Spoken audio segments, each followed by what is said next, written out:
Meus irmãos, e hoje nós daremos prosseguimento à nossa série de estudos, Quem é você? Onde estamos trabalhando alguns aspectos da nossa identidade com Cristo. O objetivo dessa série não é esgotar, esses aspectos, são muitos aspectos, mas nós estamos trabalhando aqueles que consideramos importantes, a fim de que nós busquemos cada vez maior identificação com Jesus. Temos falado aqui sobre santidade, temos falado sobre posicionamento cristão, e hoje nós vamos falar sobre algo que é profundamente intrínseco à vida cristã, que é a questão de sermos abençoados. Você tem a bênção de Deus? Essa pode parecer uma pergunta um tanto quanto capciosa, porque não pretendemos aqui de forma alguma levar os irmãos a uma reflexão onde alguém se sinta inferiorizado em relação a outro, no que diz respeito a receber do Senhor o seu cuidado. Mas é importante que nós saibamos diferenciar, entender o que significa ser alguém abençoado por Deus. Esse é o propósito, é o objetivo do nosso estudo hoje, da nossa caminhada, e eu queria chamar a sua atenção para o que nos diz Efésios. Efésios tem sido o texto que tem motivado a nossa reflexão dentro dessa perspectiva identitária em relação a Cristo Jesus. O verso 3 do capítulo 1 de Efésios nos traz algo interessante. Nós vamos hoje conhecer uma oração, uma frase enorme, que tem como objetivo alcançar o entendimento das pessoas, a fim de que elas entendam o que significa ser abençoado. Mas comecemos por aqui. Verso 3 do capítulo 1, temos aqui Paulo dizendo: Bendito o Deus e Pai de nosso Senhor Jesus Cristo, que nos tem abençoado com toda sorte de bênção espiritual nas regiões celestiais em Cristo. Percebam que há uma vírgula aí, e me perdoem aqui a digitação, Cristo ficou com letra minúscula, mas foi uma falha na hora da revisão. Mas não para por aqui. Paulo está abrindo aqui uma sequência de afirmações para mostrar aos cristãos de Éfeso como eles eram abençoados. E é óbvio que ele não estava apenas se dirigindo a eles, mas também a nós. Haja vista que esta mensagem chegou aos nossos corações na noite de hoje. Bendito o Deus e Pai de nosso Senhor Jesus, que nos tem abençoado com toda sorte de bênção espiritual. Paulo é enfático, ele não se preocupa em ser redundante. E ao longo dessa passagem ele vai falar de bênção várias vezes, ele vai falar de Jesus por diversas vezes, ele vai reafirmar outras tantas vezes que nós, aqueles que creram em Cristo Jesus e na força do seu poder, somos profundamente abençoados. Então,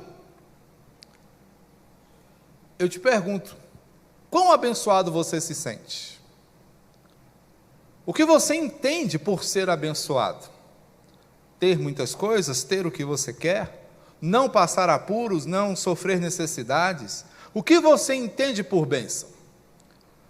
Porque ao longo da nossa caminhada nós podemos conhecer diversas pessoas cuja vida é bastante fiel, cujo caráter é bastante íntegro, e ainda assim sofrerem. Essa pessoa pode inclusive ser você mesmo. Quantas situações você já atravessou na sua vida? Quantas lutas? E quantas vezes você não deve ter se perguntado: mas por que, Senhor? Tenho procurado fazer tudo certinho, parece aquela oração de Ezequias. Tenho procurado andar nos caminhos do Senhor. Vou morrer assim? Minha vida vai se findar desse jeito? Então, meus irmãos, nos sentimos, claro, em alguns momentos da nossa vida, como que esquecidos por Deus.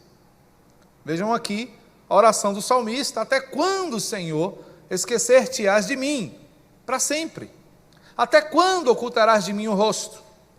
Naqueles momentos em que nós procuramos saída e não encontramos, procuramos apoio e não temos, nos sentimos sozinhos.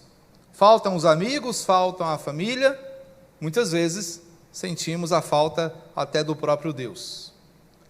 E nessas horas nós poderíamos dizer que não somos abençoados? E é justamente aí que surge no nosso coração a pergunta: o que eu preciso fazer para ser abençoado? Nós temos aprendido, meus queridos, sobre bênção, que ela precisa ser buscada, que a bênção acompanha aqueles que são ousados na sua fé. Não é raro esse tipo de ensinamento, e muitas vezes nós nos sentimos assim, né? Pensando: será que eu estou fazendo certo? Será que as coisas não dão certo para mim porque eu estou falhando em alguma coisa? Será que eu estou orando direito? Será que o Senhor está se agradando do meu modo de ser cristão, do meu serviço? Será por isso? Nós temos uma grande tendência a imaginar que o Senhor trabalha conosco de modo vingativo, como se as nossas bênçãos, não é, uma vida abençoada, dependesse dos nossos méritos.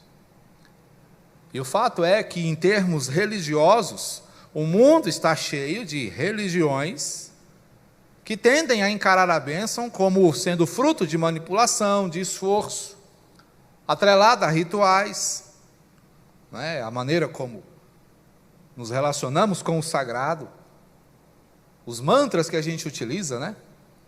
Até mesmo os evangélicos têm os seus mantras, têm as suas palavras, né, de poder que atraem bons fluidos. É estranho essas coisas, mas infelizmente não é uma coisa difícil de acontecer, não é difícil da gente ver. Então é necessário que a gente faça isso para ser abençoado? Será que é preciso que nós nos tornemos caçadores de bênçãos? Caçadores de energias positivas? Você já ouviu falar em Feng Shui? Feng Shui é um negócio interessante. Eu já ouvi falar, mas nunca tinha me atentado. E o Feng Shui é uma espécie de técnica milenar chinesa que tem como objetivo orientar as pessoas a que a organização da sua casa seja feita de modo a não atrair energias positivas. Isso passa pela decoração, até mesmo e até pela disposição dos móveis. O Feng Shui define, por exemplo, que não é interessante você deixar a tampa do vaso levantada, porque é um ambiente extremamente carregado e isso pode prejudicar a harmonia do seu lar.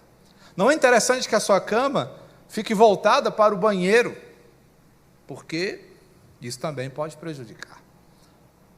Então percebam, meus irmãos, que no mundo existem muitas orientações dessa natureza, onde mesmo aqueles que se dizem não religiosos acabam adotando algo, não é, que transcende para que a vida seja menos complicada, para que a vida seja menos difícil.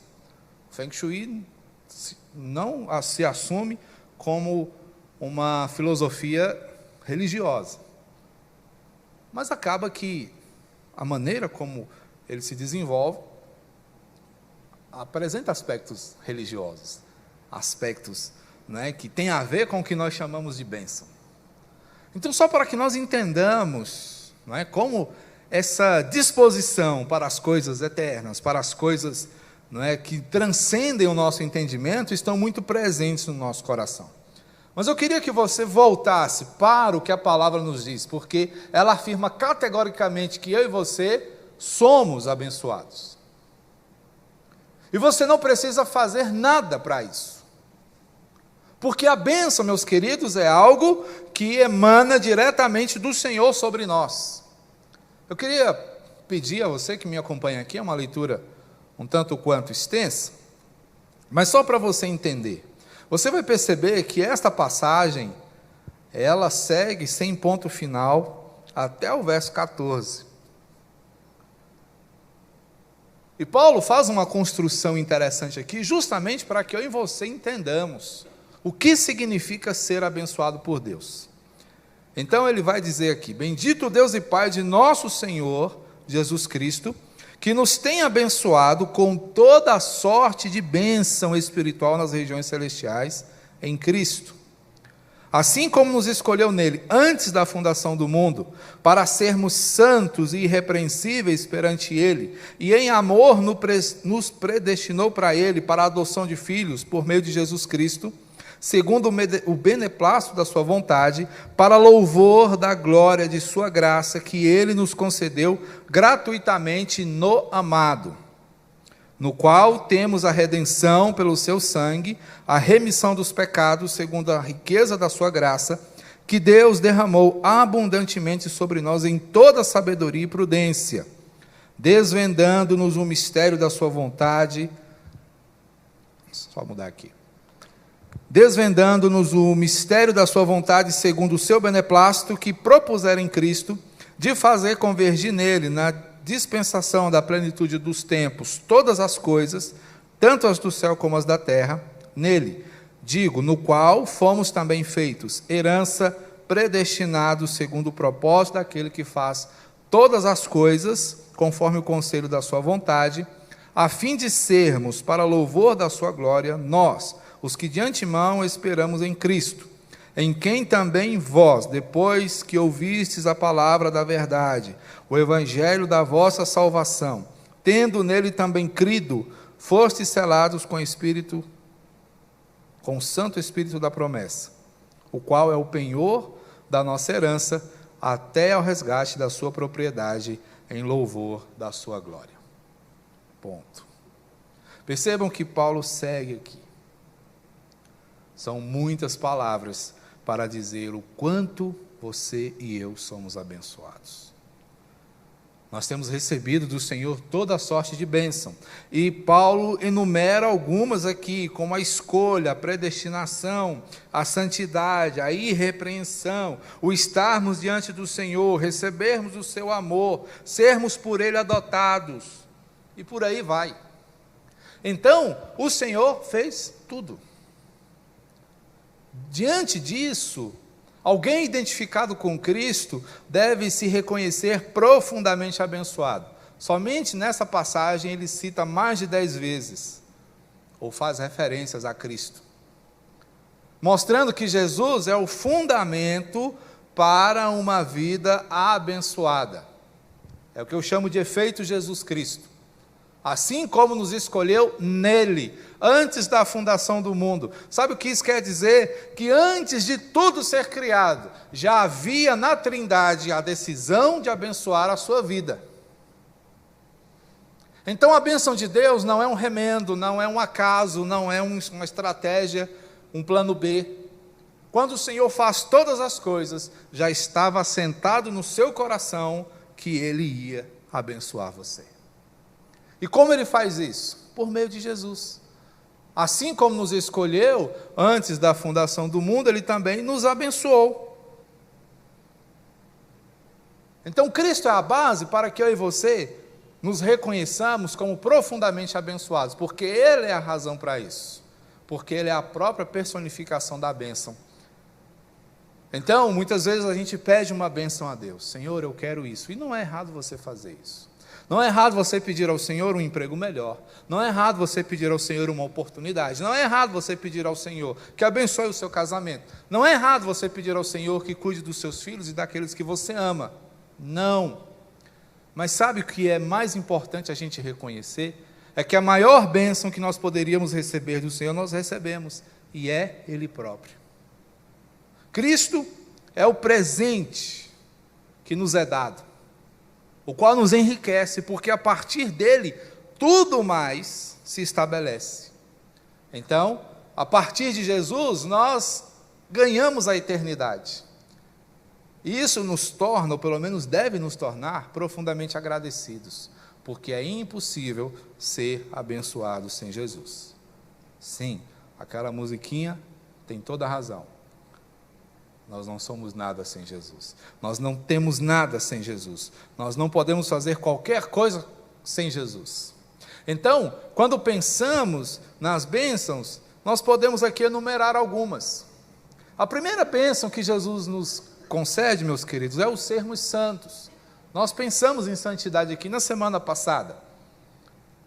E a gente viu que ser santo não é ser alguém perfeito, não é talhado para ficar em um altar.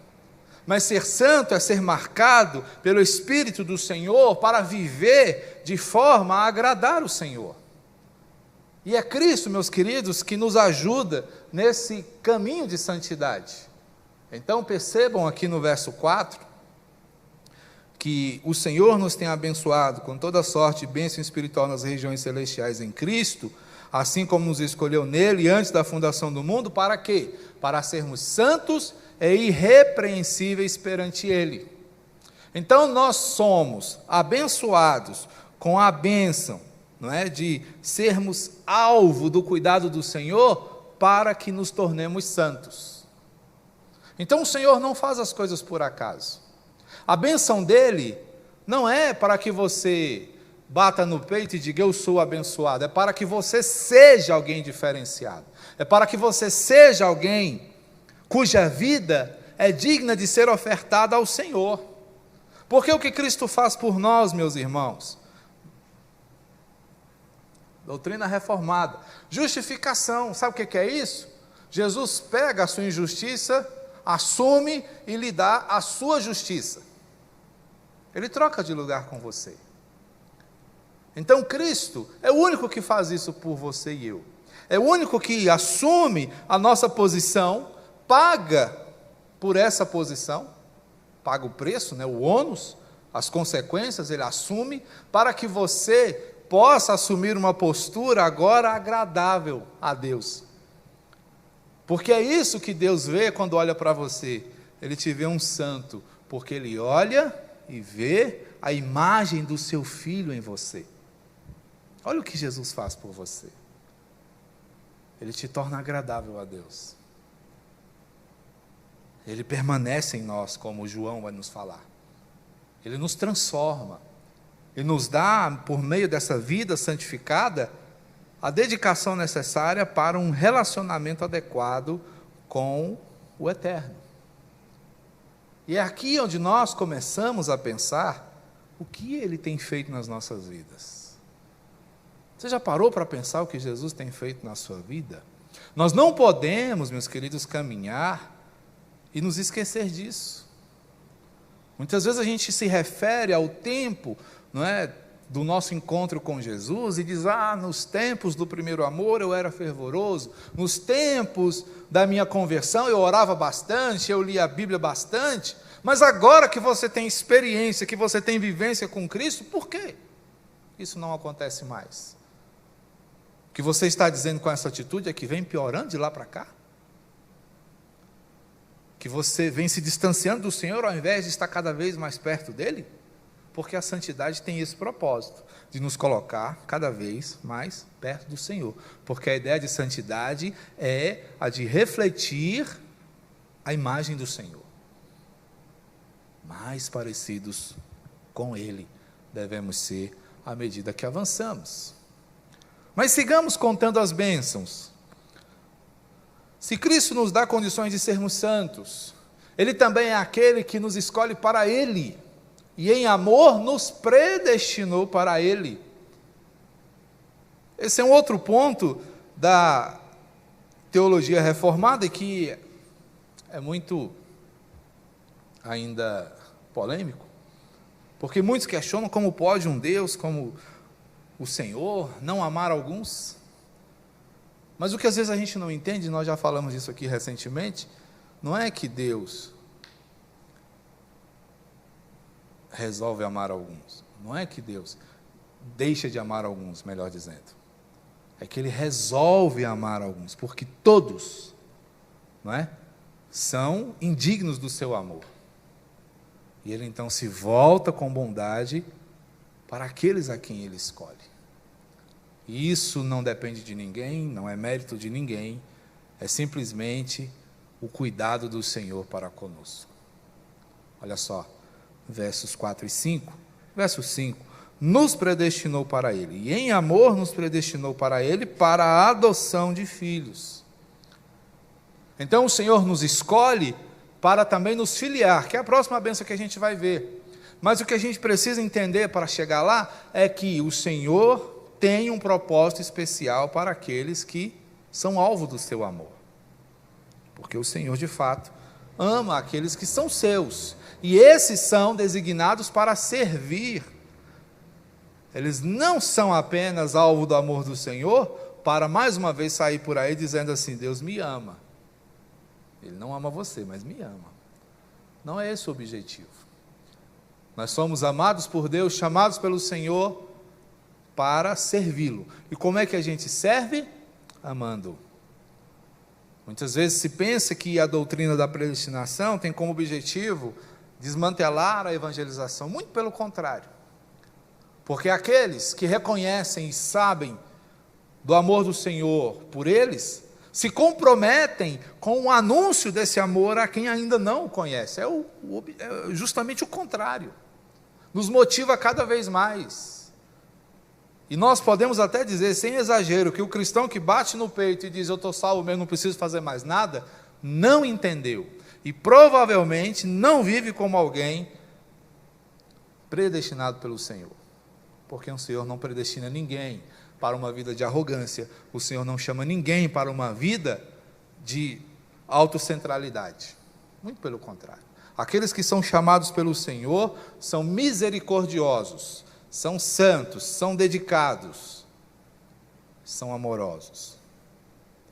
Porque eles pensam e vivem de acordo com a vontade do Senhor. Portanto, eles não usariam a bênção do Senhor para viver de modo reprovável, para viver de um modo que não reflete o caráter de Deus.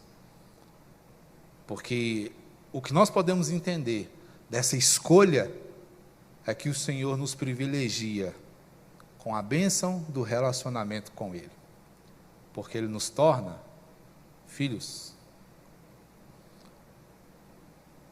Contamos mais uma bênção: o Senhor nos adota como seus filhos. Verso 5, para a adoção de filhos por meio de Jesus Cristo. Eu acho fantástica essa ideia, gosto e não me canso de falar aqui. Cristo é o amigo que nos leva para a casa do seu Pai e nos torna sua família. Segundo o beneplácito da sua vontade, Ele faz porque quer, com disposição e com alegria. Ele nos filia e nos apresenta a intimidade do seu relacionamento com o Pai e com o Espírito Santo. Cristo nos inclui nesse relacionamento. Olha o que Spurgeon disse acerca disso: embora sejas pecador, és bonito aos meus olhos. É como se Deus estivesse falando conosco. És bonito aos meus olhos por meio do meu Filho Jesus. Ainda que sejas indigno, eu te cubro com o seu manto e com as vestes do seu irmão te aceito. Olha como isso é bonito. É justamente o que a gente falava agora há pouco da justificação. É Cristo nos cobrir com a sua santidade. E quando Deus olha, Ele em nós vê a imagem do seu Filho, tornando-nos todos profanos e impuros, exatamente como éramos. Ele nos tomou como os seus filhos para sempre. Então nós somos adotados. Quer bênção maior que essa? Quer cuidado maior que esse? Me diga, que bênção material nesse mundo pode se comparar a uma honra como essa? Infelizmente, meus queridos, isso é desprezado no mundo. Porque para muitos, fazer parte da família do Senhor implica em ser chato, em ser out, em estar fora, né, das tendências que o mundo oferece. E de fato é, mas para estarmos presentes nas questões eternas, no contexto eterno. Então é isso que a filiação faz por nós. Nos adota, como filhos de Deus. E em Cristo Jesus nós de fato somos. Percebam o que Jesus faz por nós. Mas o que Ele ainda faz? Ele nos torna redimidos e perdoados por seu sangue. E esse sangue é no qual temos a redenção, a remissão dos pecados, segundo a riqueza da sua graça. O sacrifício de Jesus nos transporta de uma vida de vícios para a liberdade. Cristo nos encontra amarrados aos nossos vícios, apegados ao nosso pecado, chafurdando na lama e achando bom, sendo todos os dias arrebentados pelo pecado e ainda assim dizendo: eu sou livre, faço o que eu quero. Mas Cristo nos tira de lá e nos mostra o que realmente é a liberdade, porque Ele nos redime e nos perdoa. O seu sacrifício é vital para arrebentar as cadeias e nos transformar de escravos em adoradores. Porque a vida do escravo não é vida. Nosso Brasil, nosso país, infelizmente, foi construído pela escravidão. Se você for nas cidades históricas de Minas, Rio, São Paulo, você não precisa ir longe não, aqui em Arraias tem traços de escravidão. Arraias é cercada por um muro de pedras dessa altura, construído por escravos, que percorriam aquelas colinas, transportando pedras, para poder cercar a cidade, a mando dos seus senhores. Um trabalho pesado, extenuante e desumano, que a gente hoje vê, acha bonito, tira foto, mas que pode ter custado a vida de muita gente,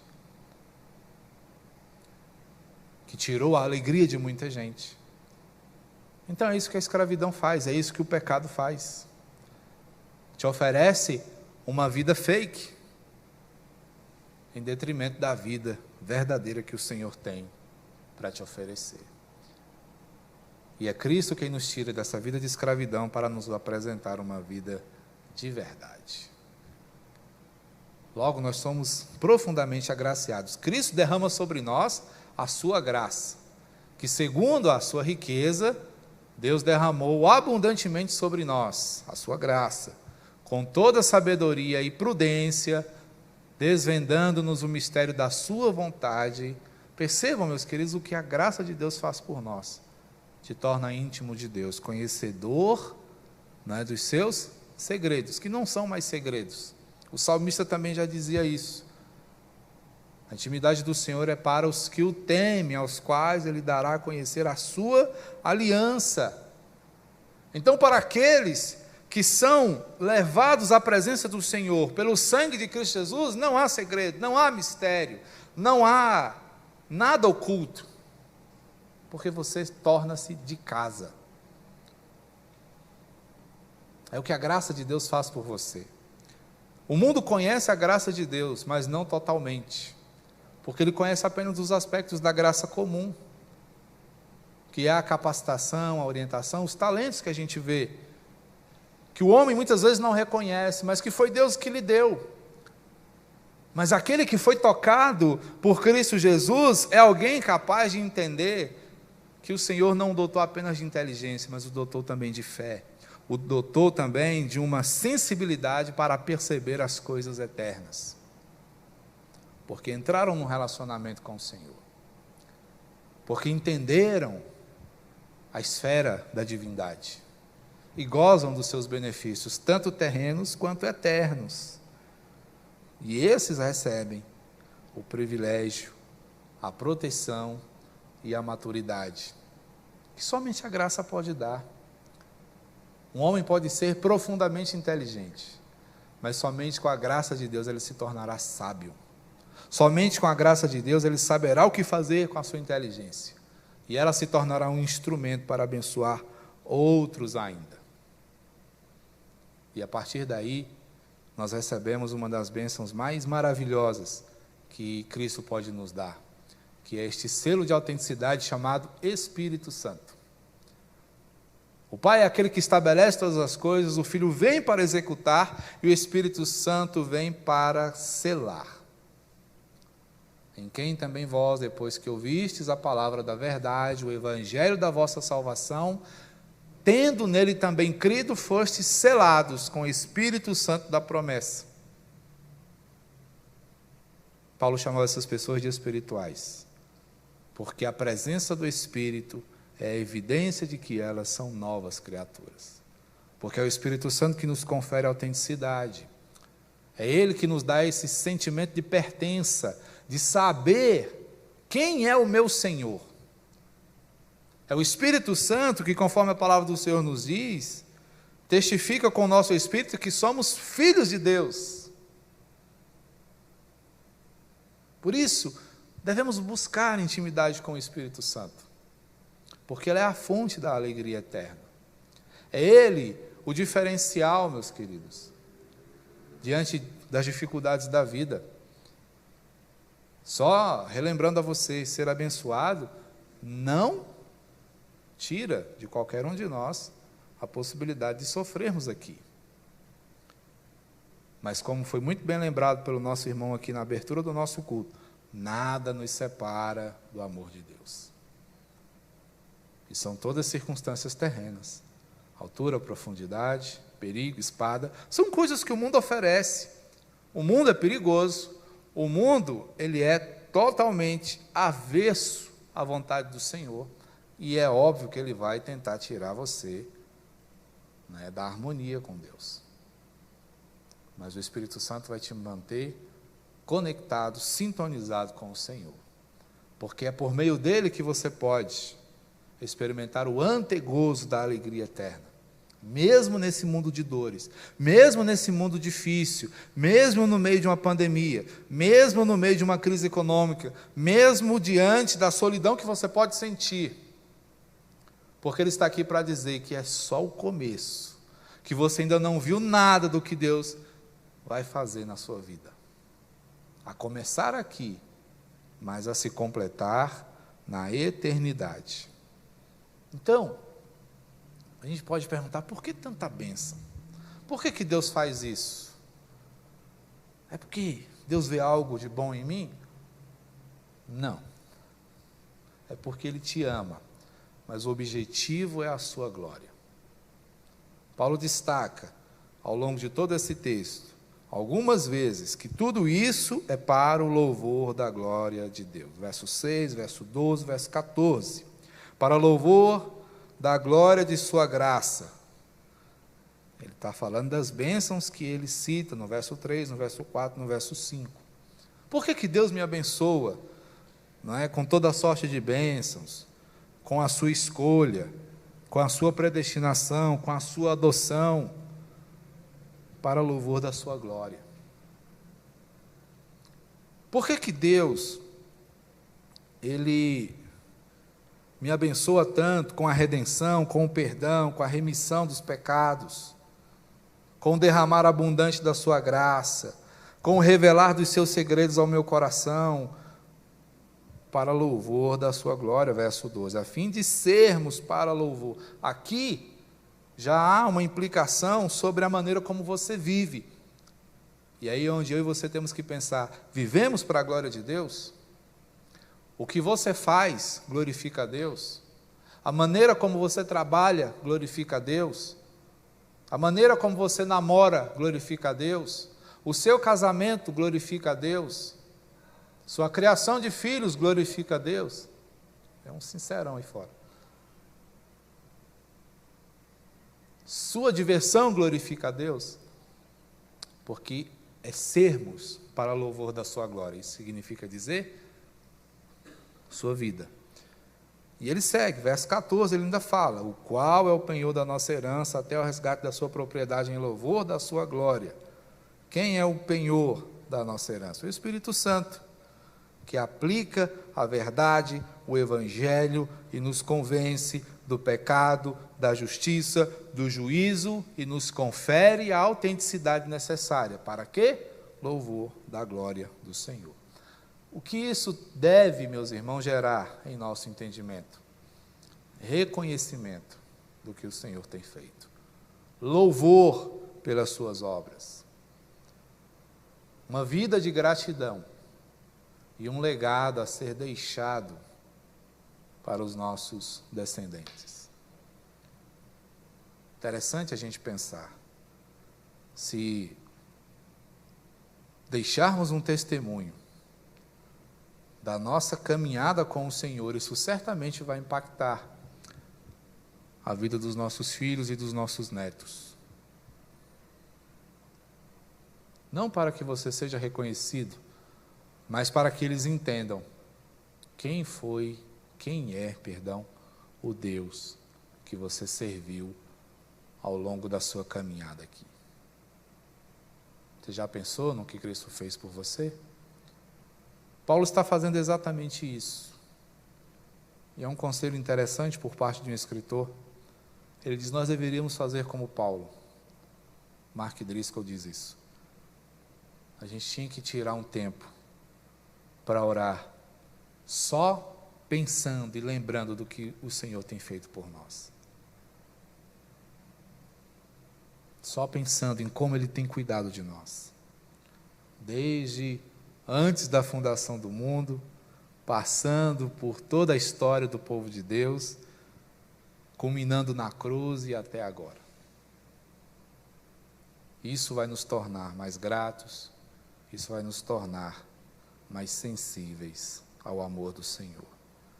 E certamente, depois de um exercício desse, nós pensaremos muitas vezes, antes de dizer que não somos abençoados. Porque se você tem Cristo, você tem toda a bênção que você pode imaginar. Tanto aqui, como especialmente na eternidade. Amém, meus irmãos? Que ao se reconhecer identificado com Cristo, você tenha no seu coração a plena certeza de que essa identidade traz consigo a bênção do Senhor sobre você. Que o Senhor nos ajude a sermos parecidos com Ele, cônscios de que o seu amor jamais se aparta de nós. Vamos orar? Bendito Senhor,